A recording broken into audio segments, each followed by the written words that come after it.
Selamat pagi dan selamat hari Sabat kepada kita semua. Sebelum kita memulakan pujian kita pada Sabat ini, mari kita semua tunduk kepala dan sangat pimpin dengan doa. Mari kita berdoa.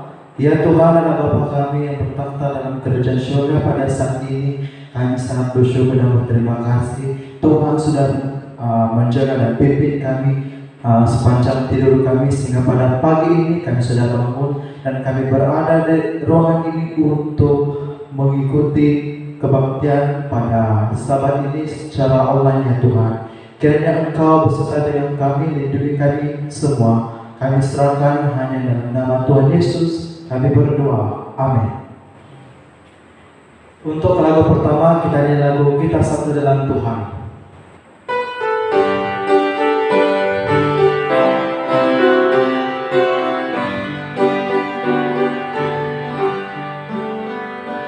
Kita satu dalam Tuhan, kita satu dalam Tuhan, kita disatukan di dalam Roh Tuhan, kita satu dalam Tuhan.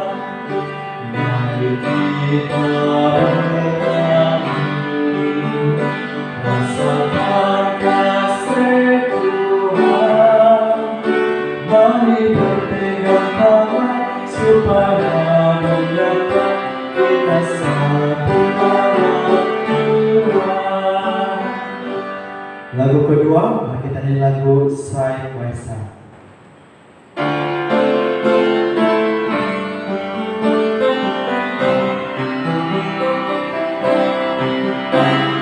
Side by side we stand, awaiting God's command, worshiping the Saving King. Living by His hands and moving on in faith. Jesus the Son, see us through. Living heaven, no joy yesterday.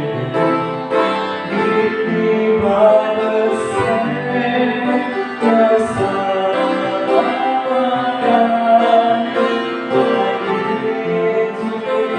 Heaven, we sing song together. Brothers and sisters, are you there? Join us for our way to go where Jesus led.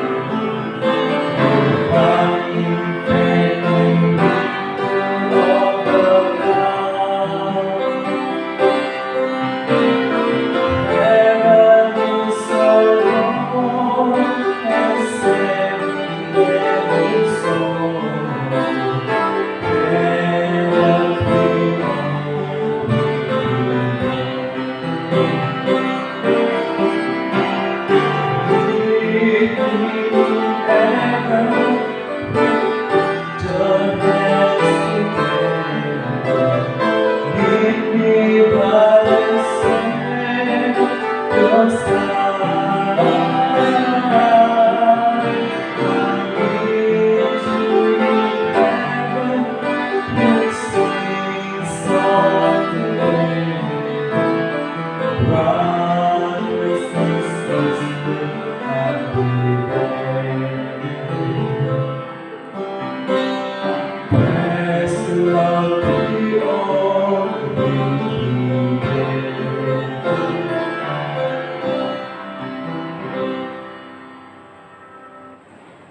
Untuk lagu pembuka, kita nyanyi lagu Thank You Lord for Saving My Soul.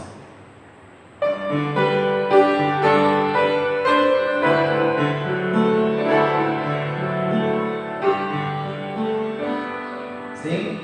Thank you Lord for saving my soul. Thank you Lord for making me known.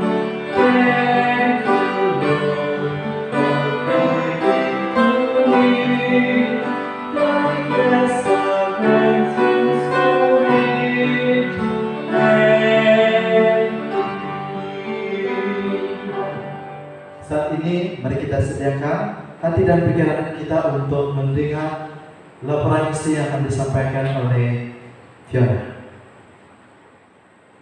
Selamat pagi dan selamat hari Sabat kepada kita semua. Cerita misi kita pada hari ini ialah dua mimpi yang tidak dapat dilupakan. Cerita kita ialah dari Rashmi Ravi Chandran dari India. Rashmi dilahirkan dalam keluarga bukan Kristen dan merupakan anak sulung daripada 6 orang adik-beradik. Through these dreams, Jesus told me that He was with me. Ketika beliau masih wanita muda, beliau tertarik dengan kehidupan orang Kristen. Dan selepas beberapa ketika, dia jatuh cinta dengan seorang lelaki Adventist dan dia berkawin dengan lelaki tersebut. Lelaki itu bernama Ravi. Selepas perkawinan mereka selama 3 bulan, Rashmi kemudiannya jatuh sakit. Beliau mengalami serangan pengsan di mana beliau akan pengsan pada bila-bila masa secara tiba-tiba pada siang hari. Ini menyebabkan ibu bapa beliau menyangka bahwa dia dirasuk iblis karena telah menerima kehidupan sebagai seorang Kristen. Namun demikian, ayahnya mencadangkan supaya Rashmi memanggil pastor Adventist untuk berdoa untuknya. Rashmi dan suaminya kemudian pergi ke rumah pastor tersebut di bandar mereka berlalu. Pastor itu kemudian meletakkan tangannya ke atas kepala Rashmi dan pastor tersebut berdoa, jika kehendakmu Tuhan bahwa dia meneruskan kehidupan baru ini sebagai seorang Kristen, gunakanlah dia dengan penuh kekuatan dalam pelayananmu dan buanglah semua kuasa setan. Dan pada malam itu, Rashmi telah bermimpi. Beliau dikelilingi oleh sekumpulan lelaki berjubah hitam. Salah seorang daripada kumpulan itu terdapat seorang lelaki yang lebih tinggi daripada yang lainnya. Dan seorang lelaki berjubah hitam yang lain dalam kumpulan itu juga telah memegang tangan Rashmi dengan ketat sambil menunjukkan kepada lelaki berjubah yang lebih tinggi itu dan sambil berkata, kenapa kamu pergi ke gereja Adventist? Lelaki yang lebih tinggi itu adalah Tuhan kamu perlu menyembahnya. Kamu tidak perlu pergi kepada Yesus. Lelaki yang lebih tinggi itu marah, membuatkan Rashmi takut untuk melihatnya. Rashmi tunduk dan menangis. Sejenak kemudian, seorang yang memakai jubah putih menghampiri Rashmi dari belakang dan meletakkan tangannya di bahu Rashmi. Rashmi tidak dapat melihat susuknya, tetapi hanya mampu melihat pakaiannya. Rashmi merasakan sentuhan di bahunya itu sangat lembut. Jangan takut, saya bersama kamu, katanya dengan suara yang lembut dan merdu. Dan dia berkata lagi, sekarang kamu boleh melihat wajahnya.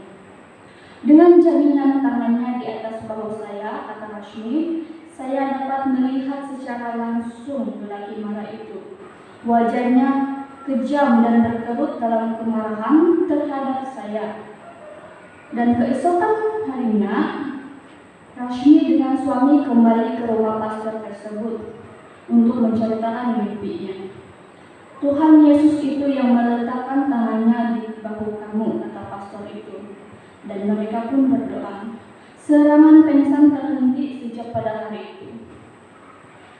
Rashmi berharap bahwa beliau boleh mengatakan bahwa hidupnya berubah serta-merta, tetapi ia mengambil masa. Sebelum berkawin, Rashmi sangat pendiam.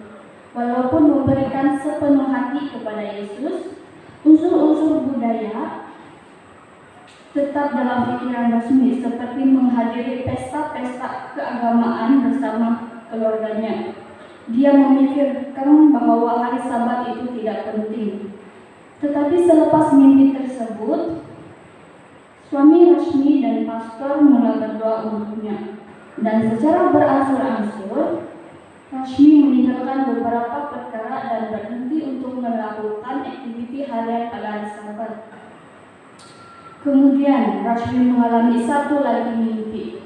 Dalam mimpi itu dia mendengarkan suara lembut berkata, "Jangan melakukan dosa. Anda tidak lama lagi akan berdiri dalam penghakiman."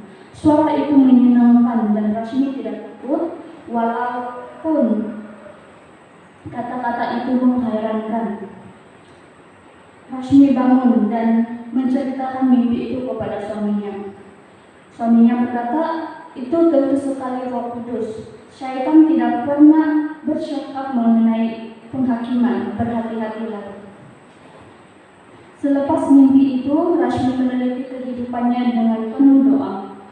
Oleh bantuan Tuhan, Rashmi menjadi kurang degil. Rashmi juga berdoa lebih banyak kepada Tuhan agar membantunya mengatasi setiap cobaan dalam hidupnya. Rashmi dan suami berdoa lebih banyak bersama dan Rashmi juga mulai mengambil bahagian dalam penjangkauan gereja. Dan pada masa kini, beliau dan suami dikurniakan 2 orang anak lelaki. Seorang berumur 10 dan seorang lagi berumur 6 tahun. Kedua-dua anaknya menyanyi dan bermain musik di gereja. Rashmi juga merupakan seorang pekerja kerajaan yang bekerja pada hari Ahad dan bukan hari Sabtu. Keinginan Rashmi untuk menjadi saksi kepada orang bukan Kristen adalah sangat tinggi.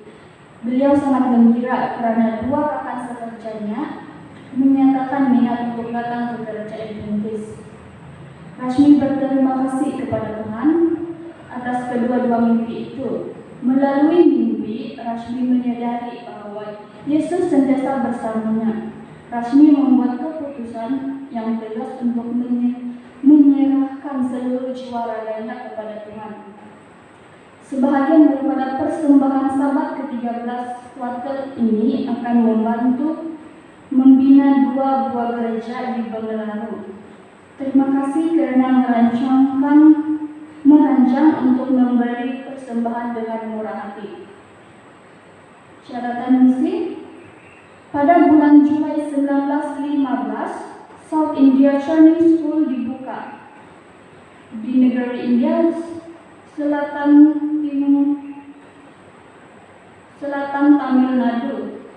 Selama 27 tahun berikutnya, sekolah ini berpindah untuk pertama kali ke Bengelaru dan kemudiannya hingga sekarang lokasi di Pune.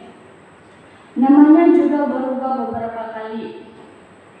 Dinamakan Spicer College pada tahun 1937 sebagai penghormatan kepada perintis William Spicer. Diubah kepada Spicer Misi College pada tahun 1943, diubah kepada Spicer Memorial College pada tahun 1955, dan diubah kepada Spicer Adventist University pada tahun 2014, hampir 100 tahun selepas pendahulunya dibuka pertama kali. Terima kasih. Terima kasih atas laporan misi yang disampaikan oleh Fiona sebentar tadi. Dan sekarang ini mari kita mengikuti video ringkasan pelajaran sekolah Sabat yang disampaikan oleh Pastor Bennett.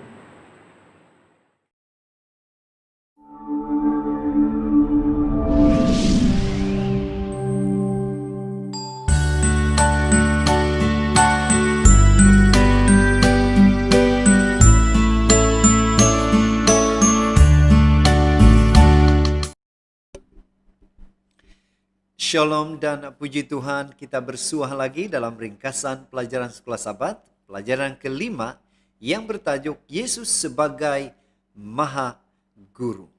Untuk memulai pembelajaran kita saudara, mari kita tunduk kepala dan kita berdoa.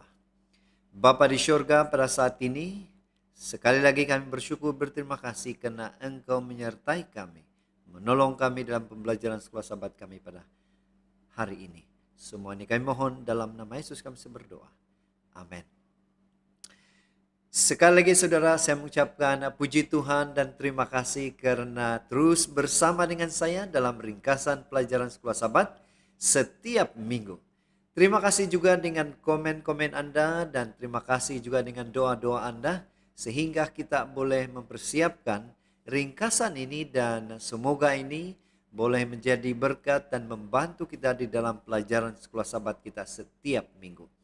Nah saudara, pertanyaan dasar atau pertanyaan besar Sekolah Sabat kita pada pelajaran yang kelima ini ialah apa yang kita boleh pelajari pada saat Yesus atau pada saat Yesus berada di dunia ini.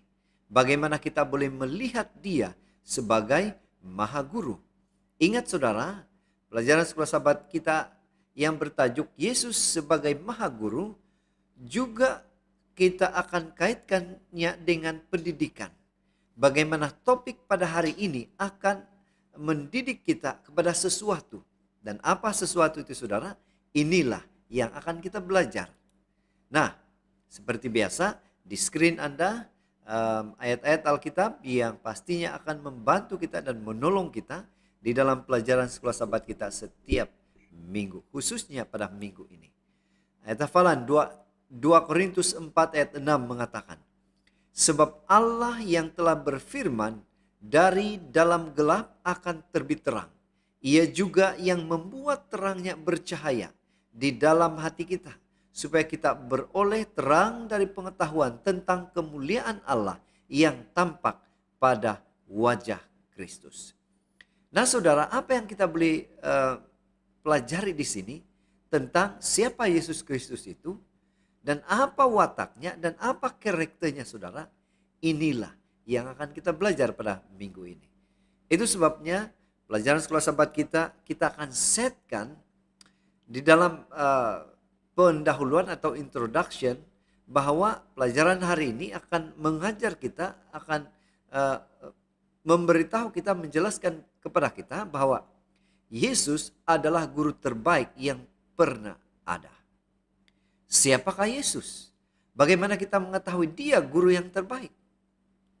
Umumnya saudara, di dalam Alkitab kita mengetahui dan mempelajari bahwa Yesus itu mengajar kita. Dia yang telah melihat aku, telah melihat Bapanya. Lihat saudara, berkaitan aku Yesus itu dengan Bapa. Kemudian dia memberikan contoh bagaimana kita harus hidup. Karena saya telah memberi Anda contoh yang harus Anda lakukan seperti yang telah saya lakukan kepada Anda. Kemudian pelajaran hari ini juga menegaskan kepada kita bahwa dia membayar harga untuk dosa-dosa kita dan mendamaikan kita dengan Tuhan. Tuhan ada di dalam Kristus yang mendamaikan dunia dengan dia sendiri. Tidak menghukum pelanggaran mereka kepada mereka dan telah memberikan kita firman pendamaian. 2 Korintus 5 ayat 19. Nah saudara, kita mengetahui bahwa tanpa keraguan lagi, Yesus adalah Maha Guru yang harus kita sembah. Nah, untuk memahami atau menjawab pertanyaan besar kita mengenai dengan Maha Guru ini, sifat dia dan bagaimana Yesus menjadi Maha Guru kita akan membahas kepada 5 topik, yaitu Maha Guru menyatakan Bapa bagian pertama. Kemudian Maha Guru menyatakan Bapa bagian kedua. Membaca mindah Maha Guru. Maha Guru dan pendamaian. Murid pertama Maha Guru. Nah, mari kita ke topik yang pertama saudara, yaitu Maha Guru menyatakan Bapanya bagian pertama. Bagaimana Maha Guru itu menyatakan kemuliaan Allah Bapa atau Tuhan. Bagaimana karakter, bagaimana dia menyatakan kemuliaan Allah Bapa. Nah saudara, di dalam Yohanes 14 ayat 9 mengatakan, kata Yesus kepadanya, telah sekian lama aku bersama-sama kamu, Filipus, namun engkau tidak mengenal aku. Barang siapa telah melihat aku, ia telah melihat Bapa. Bagaimana engkau berkata, tunjukkanlah Bapa itu kepada kami. Nah saudara, apa yang menarik di sini, barang siapa telah melihat aku, ia telah melihat Bapa. Artinya saudara, dijelaskan lebih jelas di dalam Ibrani 1 ayat 1 hingga 3, menjelaskan bahwa Tuhan tidak dapat bertemu manusia secara berhadapan setelah dosa memasuki dunia. Ini kesan kejatuhan dosa ini. Kita tidak boleh lagi, atau manusia pada ketika itu tidak boleh lagi berhadapan secara langsung dengan Tuhan. Oleh itu, dia menyatakan segala sesuatu tentang Yesus, tentang Bapa itu melalui penerangan oleh para nabi. Kemudian hanya Yesus yang dapat menyatakan Tuhan dengan sempurna. Ayat yang kedua Ibrani pasal 1. Karena dia adalah Tuhan. Ayat yang ketiga.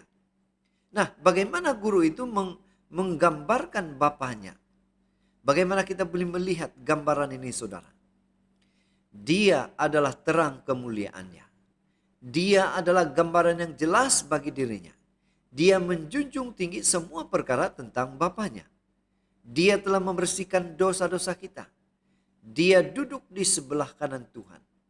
Dan jelas dalam 2 Korintus 4 ayat 6 mengatakan, ia juga yang membuat terangnya bercahaya di dalam hati kita, supaya kita beroleh terang dari pengetahuan tentang kemuliaan Allah yang nampak pada wajah Kristus.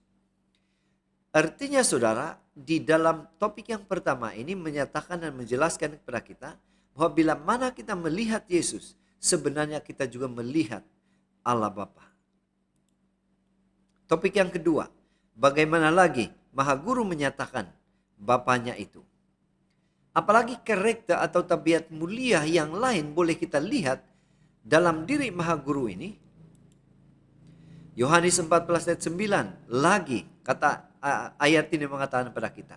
Kata Yesus kepadanya, telah sekian lamanya aku bersama-sama dengan kamu Filipus, namun engkau tidak mengenal aku. Barang siapa telah melihat aku telah melihat Bapa. Bagaimana engkau berkata, tunjukkanlah Bapa itu kepada kami. Saudara, apa yang dikatakan ayat ini kepada kita? Menjelaskan bahwa Yesus mengungkapkan kemuliaan dan tabiat Bapanya. Orang dapat melihat Tuhan di dalam dia. Orang boleh melihat Allah Bapa di dalam Yesus Kristus. Yesus adalah gambaran Allah. Ibrani 1 ayat 3. Dan kita diubah menjadi serupa Yesus. Roma pasal 8 ayat 9. Sehingga kita dapat mengungkapkan kemuliaan dan tabiat Bapa kepada dunia ini. Saudara, dalam Yohanes 8:12, Yesus adalah terang dunia dan kita telah dijadikan terang, Matius 5:14, untuk menerangi dunia apabila kita mengetahui tentang tabiatnya. Nah saudara, apa yang kita boleh pelajari dan aplikasi di dalam penyataan Yesus ini? Melalui Yesus sendiri kita dikuatkan dan kita dipanggil saudara. Bila mana kita menerima akan kebenaran tentang Yesus Kristus itu, kita ada tanggung jawab. Kita telah diberikan terang dan biarlah terang itu kita boleh kongsikan menerangi dunia, menerangi sahabat, memberitahu mereka tentang kabar gembira itu, Yesus Kristus.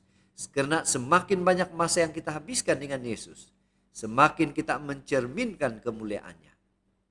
2 Korintus 3:18, dan kita semua mencerminkan kemuliaan Tuhan dengan muka yang tidak berselubung. Dan karena kemuliaan itu datangnya dari Tuhan yang adalah Roh, maka kita diubah menjadi serupa dengan gambarnya dalam kemuliaan yang semakin besar. Jelas di sini saudara menjelaskan, menyatakan kepada kita bahwa apa yang kita lihat dalam diri Yesus, kita juga melihat siapa Allah Bapa itu.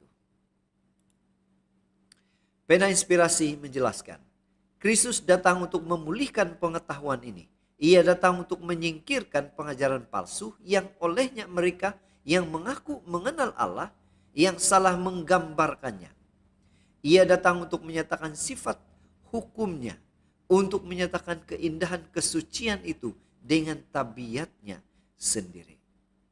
Saudara, luar biasa bagaimana Tuhan mengajar kita, bagaimana Dia hidup memperlihatkan karakter dia yang benar, dan itulah yang kita nampak siapa Allah Bapa itu sendiri. Tapi yang ketiga saudara, membaca mindah Maha Guru. Nah, yang menjadi pertanyaan ialah bagaimana kita boleh membaca mindah atau pikiran Maha Guru ini? Apa cara yang benar untuk melihat dan mengetahui sifat karakter Maha Guru ini? Saudara, dalam Yohanes 13 ayat 15 mengatakan, sebab aku telah memberikan suatu teladan kepadamu, supaya kamu juga berbuat sama seperti yang telah kuperbuat kepadamu. Nah saudara, apa yang kita boleh lihat dan pelajari dalam ayat ini? Teladan. Kita boleh membaca mindahnya melalui teladan atau contoh yang dia lakukan sepanjang hidupnya. Bagaimana dia bersikap, bagaimana dia berkata, bagaimana dia melayani. Semuanya itu menjadi contoh teladan kepada kita. Untuk mengikuti teladan Yesus, kita harus belajar tentang bagaimana dia hidup ketika dia berada di bumi. Artinya saudara, untuk kita mengetahui sifat sebenarnya, kita harus mempraktikannya. Kita melihat itu apa yang dia lakukan di muka bumi. Bagaimana dia berdoa, bagaimana dia menyembah Tuhan. Semuanya itu Paulus dengan luar biasa menggambarkan karakter Yesus dan bagaimana kita boleh meniru dia. Filipi 2 ayat 3 sampai 11. Kita diingatkan bahwa ada banyak hal lagi yang dapat kita pelajari dari Maha Guru ini. Kita belajar dari perkabaran yang dia bagikan selama pelayanannya di bumi ini. Kita belajar dari berbagai mukjizat yang dia nyatakan dan cara dia bertindak terhadap orang lain. Karya pendidikan dan keselamatan Tuhan yang hebat dicapai bukan dengan meninggikan diri sendiri, tetapi dengan merendahkan diri di hadapan Tuhan, mentaati dia dan menjadi hamba kepada orang lain. Seterusnya saudara, topik yang keempat, Maha Guru dan pendamaian. Bagaimana pendamaian itu diletakkan pada inkarnasi Kristus atau penjelmaan Kristus, dan apakah peranannya sebagai Maha Guru? Nah saudara, dalam 2 Korintus 5 ayat 19 mengatakan, sebab Allah mendamaikan dunia dengan dirinya oleh Kristus dengan tidak memperhitungkan pelanggaran mereka. Ia telah mempercayakan berita pendamaian itu kepada mereka. Nah, apa yang menarik dari ayat ini saudara? Yang boleh menjawab kepada kita tentang pertanyaan yang sebelumnya ini. Kita melihat saudara, bagaimana dosa menciptakan perpecahan antara Tuhan dan umat manusia. Dosa telah memisahkan manusia dengan Tuhan. Sebagai manusia berdosa, kita tidak dapat menutup pelanggaran kita sendiri. Terlebih lagi, dosa di dalam kita menghalangi kita dari keinginan untuk menutupnya. Jadi bagaimana dosa ini boleh ditutup atau diselesaikan? Tuhan mengambil langkah pertama. Dia memberikan putranya, Yesus Kristus, untuk mendamaikan kita dengan dia. Inilah pendamaian yang Maha Guru lakukan untuk kita. Dia mati di kayu salib. Dia berkorban untuk kita. Dia sanggup menjadi korban sehingga kita ditebus dari segala dosa. Dia juga menimbulkan keinginan untuk bertobat di dalam hati kita. Yesus adalah pencipta dan penopang kehidupan, dan dia menebus kita di kayu salib. Dia mengampuni kita dari dosa dan mendamaikan kita dengan Tuhan. Dia juga menjadikan kita bahagian dari pekerjaan penebusannya dalam lingkungan sosial kita. Peristiwa ini mengajar dan mendidik kita supaya kita merespon akan kasih Tuhan yang sudah mendamaikan kita. Inilah intinya dan aplikasinya saudara. Bahwa pendamaian yang dilakukan oleh Maha Guru Yesus Kristus telah membebaskan kita dari segala dosa. Itu makanya, mari kita merespon akan tindakan kasih Maha Guru itu yang sudah mendamaikan kita. Kemudian yang terakhir, murid-murid pertama Maha Guru. Siapa sebenarnya murid-murid pertama Maha Guru? Apa yang coba diajarkan oleh Maha Guru melalui peristiwa kelahirannya? Inilah yang menjadi pertanyaan. Wahyu 5:12 mengatakan, katanya dengan suara nyaring, anak domba yang disembelih itu layak untuk menerima kuasa dan kekayaan dan hikmat dan kekuatan dan hormat dan kemuliaan dan puji-pujian. Apa yang menarik di sini saudara, dari ayat ini jelas memberitahu kita bahwa kita harus menyembah, kita harus menghormati Tuhan itu sendiri. Anak domba yang disembelih itu, yang telah mendamaikan kita. Dia layak menerima kuasa. Dia layak dipuji dan dihormat. Itu sebabnya di dalam topik yang kelima ini saudara, bagi kita sebagai umat manusia, kita didorong untuk menyembah Yesus sejak dia menjadi manusia. Sekelompok malaikat dalam bentuk bintang terang datang untuk mengumumkan kedatangan Juru Selamat, Mesias, dan Raja segala raja. Inilah yang berlaku di dalam peristiwa kelahiran Yesus. Bagaimana orang-orang bila mengetahui bahwa Yesus lahir, mereka pergi menyembah. Dan pengumuman itu terdengar di Bukit Bethlehem pada ketika itu. Dan ia terlihat dari Mesopotamia. Ini cerita sejarah tentang kelahiran Yesus. Nah, para gembala segera lari ke palungan sebaik saja mereka mendengar berita itu. Mereka memahami bahwa bayi yang baru lahir adalah Juru Selamat. Jadi mereka menyembahnya dan mengongsikan kabar gembira itu. Lukas 2 ayat 8 hingga 20. Saudara, apa yang kita boleh pelajari di sini? Yang diperlihatkan, yang dilakukan oleh orang-orang yang rindu dan mengetahui tentang kelahiran Yesus. Orang-orang bijak dari timur juga memahami bahwa bintang malaikat adalah penggenapan dari nubuat yang menubuatkan kedatangan Juru Selamat. Mereka bersiap-siap untuk bertemu dengannya, lalu pergi ke palungan untuk menyembahnya dan memberikan hadiah kepadanya. Matius 2. Pertanyaannya saudara ialah, apa yang kita boleh pelajari dari peristiwa ini? Seperti mereka, orang-orang bijak dari timur, kita juga dipanggil untuk menyembah Kristus. Yohanes 5:13. Hanya Yesus Maha Guru yang kita harus sembah. Pena Inspirasi juga menjelaskan, pekerjaan anak yang dikasih Allah dalam usaha untuk menghubungkan makhluk yang diciptakan dengan yang tidak diciptakan, yang terbatas dengan yang tidak terbatas dalam diri ilahinya sendiri, adalah subjek yang mungkin bermain dalam pikiran kita seumur hidup. Karya Kristus ini adalah yang mengesahkan makhluk-makhluk dunia lain mengenai ketidakbersalahan dan kesetiaan mereka, serta menyelamatkan dunia yang hilang dan binasa. Dia membuka jalan bagi orang yang tidak taat untuk kembali kepada kesetiaan mereka kepada Tuhan. Sementara dengan tindakan yang sama, dia meletakkan perlindungan di sekitar mereka yang sudah suci agar mereka tidak tercemar. Saudara, luar biasa bagaimana pelajaran hari ini mengajar kepada kita, memberi pendidikan kepada kita bahwa Yesuslah satu-satunya Maha Guru yang harus kita sembah. Kita mengetahui dalam pelajaran sekolah sahabat kita ini secara ringkas pada hari ini, kesimpulan kita adalah dari pelajaran sekolah sahabat kita ini saudara, di dalam topik Yesus Maha Guru, kita dididik dan diajar. Kita harus menyembah Tuhan yang benar. Dan kita harus merespon dan menurut teladan yang Yesus atau Maha Guru sudah berikan. Dan kita harus meyakini atau mengimani pendamaian yang Yesus sudah lakukan untuk kita masing-masing.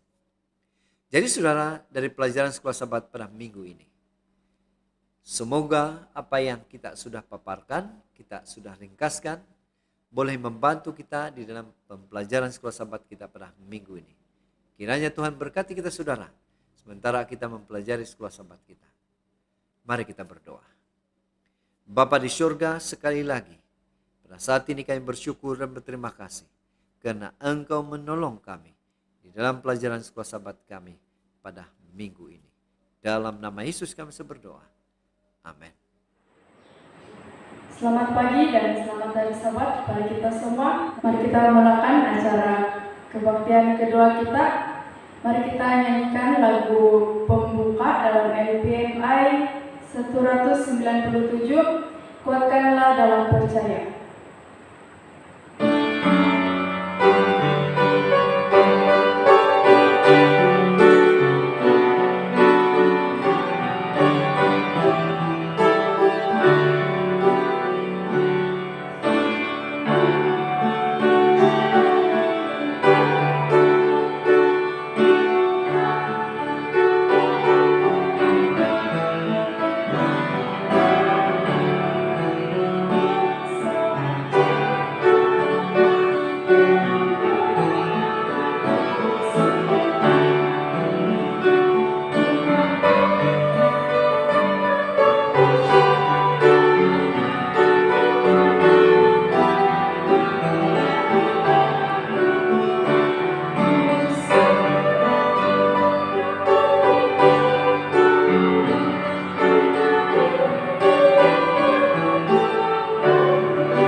Tuhan adalah Bapa yang berkata dan menjadi surga, kami mengucapkan syukur dan terima kasih karena Engkau sudah beserta kami selama 6 hari yang lalu, sehingga pada saat ini ya Tuhan kami terus lagi berapa Tuhan untuk mendengar firman Tuhan. Dan darah yang kau memberkati sahabat kami yang akan menyampaikan firman sebentar nanti ya Tuhan, supaya apa yang akan disampaikan ya Tuhan sesuai dengan kehendak-Mu ya Tuhan. Terima kasih karena Engkau sudah memberi segala dosa kami ya Tuhan, dosa yang meninggal ini, dan diserahkan kepada Tuhan Yesus sebagai tersebut dan penebus kami. Amin. Terima kasih atas doa yang dilayangkan oleh Teacher Jelpit tadi. Sementara kita memungut persembahan dan persepuluhan dalam keluarga kita, mari kita mendengar bacaan persembahan dan persepuluhan daripada Cik Belinda Aidi. Bacaan persembahan dan persepuluhan kita pada pagi ini bertajuk Satu Rahasia Didedahkan. Emily Reynaldo, seorang pendidik di sekolah swasta, adalah satu-satunya wanita Advent di Fortaleza, Brazil. Dalam tahun 2010, dia menerima jemputan untuk menghadiri pertemuan kerohanian Belia Gereja Adventis di Manaus, sebuah kota yang terletak di tengah-tengah hujan Amazon Brazil yang jauhnya 4.000 km. Dalam pertemuan kerohanian Belia itu, dia bertemu dengan Luis Pinho, yang pada ketika itu juga merupakan seorang guru muda di sekolah Advent untuk pertama kalinya. Kedua-dua mereka merasakan ada sesuatu lebih dari sekadar persahabatan sedang berlaku di dalam hubungan mereka. Lalu FBC berdoa untuk meminta petunjuk dari Tuhan apakah Luis adalah yang dipilihnya untuk dirinya. Dengan restu Tuhan, mereka memulakan satu hubungan walaupun mereka tinggal berjauhan dari satu sama yang lain. Cinta kami datang dari jawaban doa, kata Luis, sesuai dengan waktu Tuhan, yaitu waktu yang sentiasa tepat Dia menambah. Namun hanya setelah mereka berkawin pada tahun 2011, Luis yang sekarang bekerja sebagai pegawai di bank Brazil mendedahkan satu rahasia yang disembunyikannya dengan begitu baik daripada MBC. Sewaktu kita bertunang, Luis memberitahunya, saya begitu bersyukur kepada Tuhan karena bertemu dengan kamu, sehingga saya menaikkan peratusan persembahan janji saya. Maksud Luis dengan janji adalah persembahan yang diberikan mengikut suatu kadar peratusan. Ini adalah cara Luis untuk menunjukkan kesyukurannya. Itulah perkara paling indah yang dia pernah beritahu saya, kata Elisi kepada pendeta daerahnya Marcos Frutuoso sewaktu kunjungannya ke rumah pasangan ini dalam bulan Desember 2018. Pada ketika ini, mereka merupakan anggota dalam gereja Torres di Manaus, Brazil, dan menjadi ibu bapa kepada seorang bayi lelaki bernama Benicio. Mari kita berdoa. Bapa dalam kerajaan surga, terima kasih Bapa karena Engkau telah menjaga kami sepanjang 6 hari yang lalu, sehingga pada hari ini kami dapat berkumpul semula untuk mengembalikan persembahan dan persepuluhan-Mu. Biarlah agar semua yang kami kumpul ini dapat membantu dalam penyebaran Injil-Mu di seluruh dunia. Dalam nama Yesus kami berdoa. Amin. Sebelum kita mendengar pelajaran, mari kita sama-sama menghayati lagu istimewa yang sudah disediakan.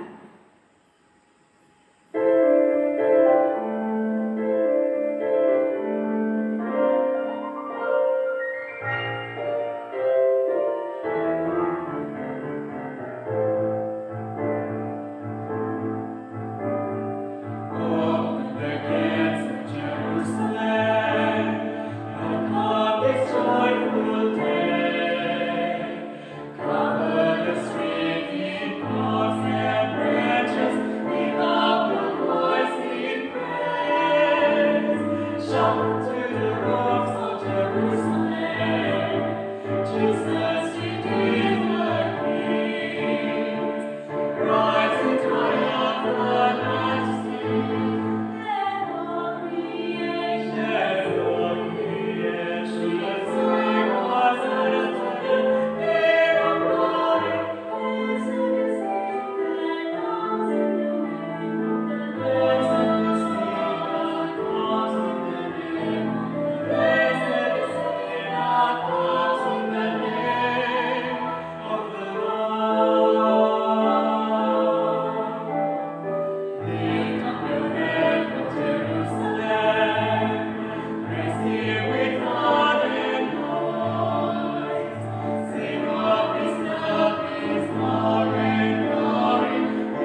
hati dan pikiran kita untuk mendengar pelajaran yang akan disampaikan oleh Edi Raino. Selamat pagi dan selamat hari Sabat kepada kita semua. Saya harap semua kita berada dalam keadaan sehat pada ketika ini. Iman digambarkan apabila kita percaya apa yang kita tidak dapat lihat. Ganjaran daripada iman digambarkan apabila kita dapat melihat apa yang kita percaya. Sampai pada suatu ketika nanti, kita pasti akhirnya akan menerima ganjaran atas apa yang kita percaya. Namun, sebelum kita menerima ganjaran itu, kita perlu belajar untuk bersabar dan terus menunggu dengan setia. Sabat hari ini merupakan kali kedua saya diberi peluang kesempatan untuk memberi pelajaran bagi tahun ini 2020. Dan semasa saya ditugaskan untuk memberi pelajaran untuk sabat ini, saya berpikir, kali ini apa message yang ingin saya sampaikan kepada pendengar dan yang menonton video ini. Saya pun mengambil keputusan untuk menyambung semula pelajaran saya yang pertama sebelum ini, yaitu cara untuk bertumbuh dalam iman. Untuk sabat hari ini pula, saya akan coba mengongsikan apa yang telah saya pelajari, cara keempat untuk bertumbuh dalam iman kita terhadap Yesus. Saya percaya masih ada di antara kita yang masih ingat poin atau 3 cara dalam pelajaran sebelum ini untuk bertumbuh dalam iman. Mari kita imbas semula sekejap sama-sama. Cara pertama untuk bertumbuh dalam iman ialah dengan membaca firman Tuhan atau Alkitab setiap hari. Dalam Roma 10 ayat 17 mengatakan, jadi iman timbul dari pendengaran, dan pendengaran oleh firman Kristus. Matius 4 ayat 4, tetapi Yesus menjawab, ada tertulis, manusia hidup bukan dari roti saja, tetapi dari setiap firman yang keluar dari mulut Allah. Cara kedua untuk bertumbuh dalam iman ialah sentiasa berdoa. 1 Tesalonika 5 ayat 17 tertulis, tetaplah berdoa. Dalam buku Ellen White yang bertajuk Kontroversi Besar ada tertulis, pada masa orang-orang yang berdoa meneruskan doa dengan bersungguh-sungguh, satu sinar terang daripada Yesus memancar ke arah mereka, mendorong hati mereka dan menyinari wajah-wajah mereka. Cara ketiga untuk bertumbuh dalam iman ialah menggabungkan iman dengan tindakan kita. Kita tidak tunggu sampai semua masalah selesai dengan sendirinya baru kita bertindak. Akan tetapi, iman yang sungguh-sungguh digambarkan apabila adanya tindakan. Jadi, itu merupakan 3 cara untuk bertumbuh dalam iman berdasarkan pelajaran sebelum ini. 1. Membaca firman Tuhan Alkitab setiap hari. 2. Sentiasa berdoa. 3. Menggabungkan iman dengan tindakan kita. Baik, sebelum kita mulai untuk cara yang keempat, mari kita semua berdoa seperti bilang doa.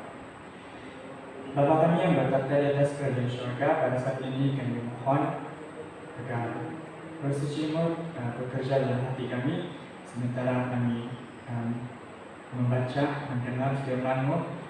Bantu kami supaya kami dapat memahami segala maksud firman-Mu ya Bapa, dan biarlah kiranya Engkau sentiasa memimpin kami supaya kami sentiasa berada di jalan-Nya Engkau kehendaki ya Bapa. Terima kasih Bapa, dalam nama Yesus kami berdoa, amin. Sahabat, hari ini pula cara keempat ada persamaan sedikit dengan cara yang ketiga. Sebelum ini kita gabungkan iman dengan tindakan kita. Kali ini kita perlu mempraktikkan atau mengaplikasikan nilai-nilai murni dalam tindakan kita. untuk bertumbuh dalam iman kita terhadap Yesus.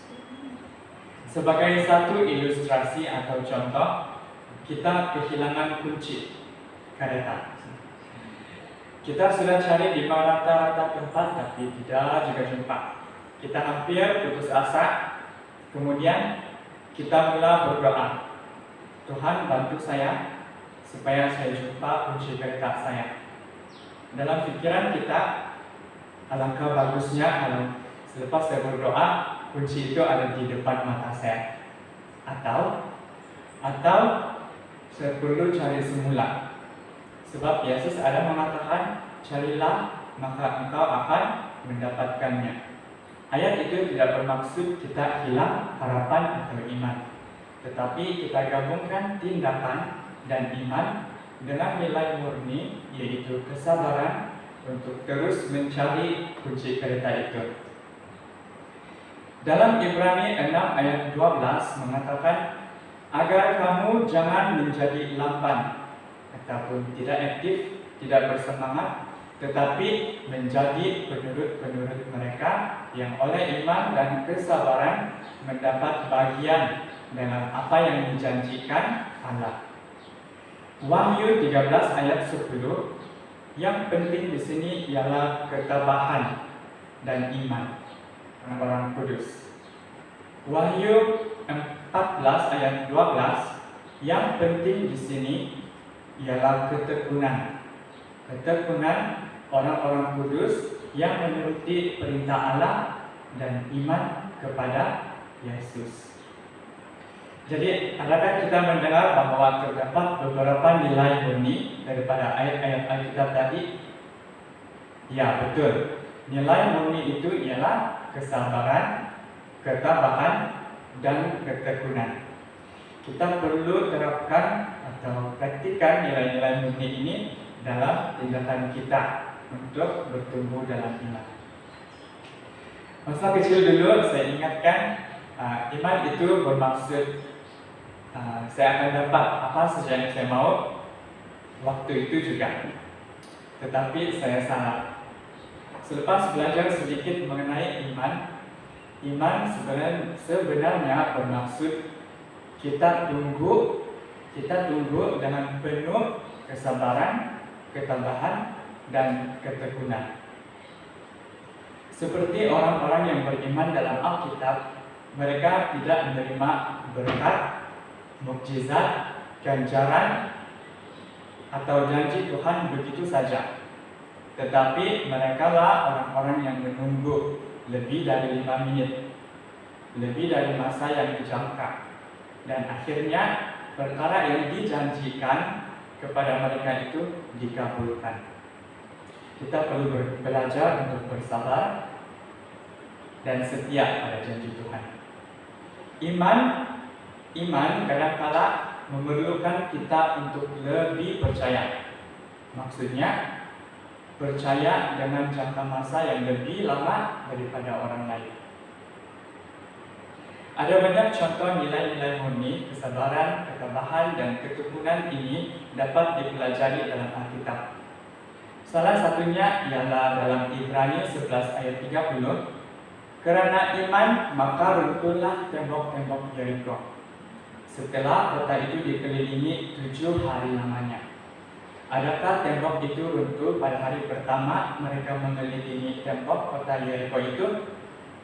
Atau mereka perlu mengelilingi tembok itu untuk beberapa kali? Berapa kali? 13 kali. 1 kali sehari selama 6 hari. 6 kali.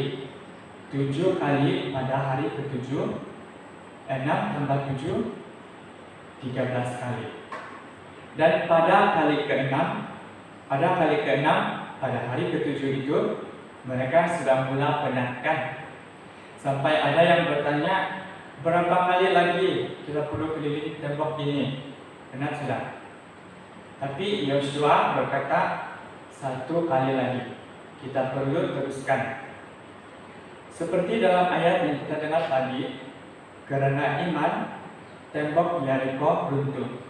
Tetapi apabila kita renungkan dalam situasi tersebut, Sebenarnya iman mereka digabungkan dengan nilai murni, kesabaran, ketabahan, dan ketekunan dalam tindakan mereka lah yang meruntuhkan tembok kota Yeriko itu. Satu lagi contoh dalam Alkitab, pada suatu ketika di mana Yesus berjalan di khalayak ramai dan ada seorang wanita ingin menjamah atau menyentuh jubah Yesus. Wanita itu ingin sekali bercakap dengan Yesus tentang masalah pribadi dia, yaitu masalah kesehatan. Dia mengalami masalah pendarahan selama 12 tahun. 12 tahun. Bayangkan betapa lamanya dia bersabar dan menderita dengan masalah ini.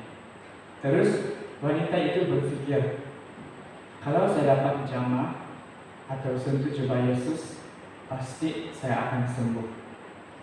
Tetapi wanita itu seakan-akan tidak dapat peluang untuk bercakap dengan Yesus pada ketika itu disebabkan begitu ramai orang yang mendekati dia. Tapi wanita itu berpikir, kalau saya tidak ambil peluang ini atau mengambil tindakan pada ketika ini, saya tidak akan dapat jawaban untuk masalah saya. Oleh itu dia tidak berputus asa. Kemudian wanita itu mula bertindak menyisip-nyisip di antara orang-orang yang ramai itu, sehingga dia dapat menjamah ataupun menyentuh jubah Yesus. Dan apa yang berlaku? Dia sembuh. Lalu apa yang Yesus katakan kepada wanita itu? Hai anakku, imanmu telah menyelamatkan engkau. Daripada situasi wanita itu kita dapat melihat bahwa mukjizat berlaku apabila iman kita disertakan dengan tindakan. Tuhan mahu kita contohi dan atau teladani iman seperti wanita itu, meskipun dia perlu menderita selama 12 tahun lamanya disebabkan masalah pendarahan. Baiklah, ada sebuah petikan yang memberi penghiburan kepada hati saya selepas membaca buku Ellen White, yaitu buku Kontroversi Besar, baru juga. Petikan ini berbunyi seperti ini. Dia, yaitu Tuhan, akan segera mengutus setiap malaikat keluar daripada kemuliaan syurga untuk membuat pagar di sekeliling jiwa-jiwa yang setia. Dia tidak akan membiarkan mereka atau umat Tuhan ditipu dan disesatkan oleh keheranan bohong syaitan itu. Sebagai penutup bagi pelajaran ini, ada banyak perkara lagi di hadapan kita yang kita tidak dapat lihat, tetapi kita perlu hadapi. Perkara itu akan memberi kita kegembiraan dan kesedihan. Mungkin perkara itu juga akan menaikkan iman kita atau menjatuhkan iman kita. Oleh itu kita sangat perlu praktikan nilai-nilai murni kesabaran, ketabahan, ketekunan, dan tindakan untuk bertumbuh dalam iman kita terhadap Yesus. Tidak lupa juga 3 cara untuk bertumbuh dalam iman dalam pelajaran sebelum ini, yaitu baca firman Tuhan Alkitab setiap hari, sentiasa berdoa, dan menggabungkan iman dengan tindakan. Kita perlu praktikan itu. Lebih-lebih lagi sementara menunggu kedatangan Yesus yang kedua kali. Cabaran akan terus mendatang. Tetapi percayalah, bila suasana beracun dari para iblis menyelubungi orang-orang yang cemas, malaikat-malaikat yang diberi tanggung jawab ke atas orang itu akan terus-menerus menyibas-nyibaskan sayap-sayap mereka bagi menyuraikan kegelapan tebal yang menyelubungi umat Tuhan. Terima kasih atas masa dan perhatian kita. Sampai situ saja pelajaran kita untuk sahabat ini. Mari kita semua tunduk kepala dan saya pimpin dalam doa.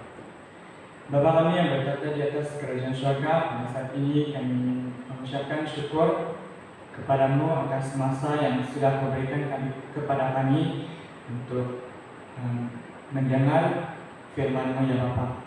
Ya Bapa, kami sudah belajar mengenai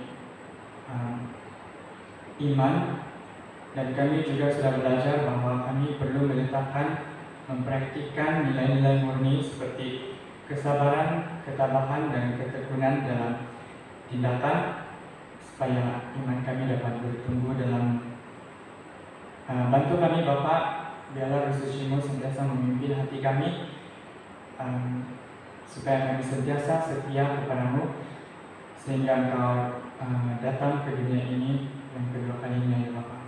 Terima kasih Bapa, bantu kami untuk terus setia, dan mohon juga Engkau sentiasa melindungi setiap isi keluarga kami dimanapun kami berada ya Bapa. Terima kasih Bapa. Kami serahkan doa ini setiap hidup kami dalam nama Yesus. Kami sudah berdoa. Amin.